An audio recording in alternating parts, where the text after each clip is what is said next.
So it's stammering day today, stammering or stuttering, and it's not something I have struggled with, but it is something that my loved ones have, specifically my son and my husband. And there are many different types of stutter or stammer, but the biggest two is that you either over elongate the word and it becomes kind of like a lisp type of stammer stutter, or the other one is that you get the bit at the beginning, and it's because they know what they want to say, they're trying to say it, but the consonants will not come out. And the more they try, it just will not. So it kind of feels like a hitting a brick wall, it will not come. And the more they try, the more they get anxious, the more they're realising it won't come out, and then it won't. So sometimes you have to calm them down. Calm the whole situation down, because any stress, any anxiety, any frustration, and often we'll find if they're overexcited or they're angry or they're hyper or any emotion that makes them go da, da, da, da, da, da, will actually make the stutter and stammer worse.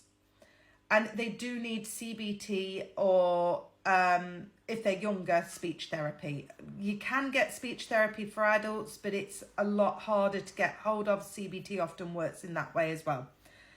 There isn't any treatments for it in terms of Western medication, not really, and nothing that's been passed yet in research. And acupuncture, unfortunately, doesn't help this condition unless it's part of a neurological issue like epilepsy. It can happen with dementia. It can sometimes, because they forget how to speak, it can also happen after strokes and things, in which case if it's linked to a secondary condition, that may be helped. But we often find primary stuttering and stammers are coming through childhood, and they can trigger at puberty. We see a lot happens at puberty, and they are the ones that need more CBT and speech therapy. And they often run in families, which is quite interesting. There'll be an uncle or an aunt or a parent that also had a stammer or stutter or a lisp. So how do you cope with this? Well, number one, give them time. Don't try to talk for them. You talk for them, they're not going to continue talking. Why would they? People are just going to talk for them. What's the point? Give them time. Let them speak. Don't make fun of it. Don't make light of it. It is a frustrating condition. If they want to make light of it, great. That's their prerogative. It's their condition. That's not your prerogative. Also, you'll find that you just need to give them a bit of time, a bit of praise. Don't focus on the stutter. So, great, you said that without the stutter.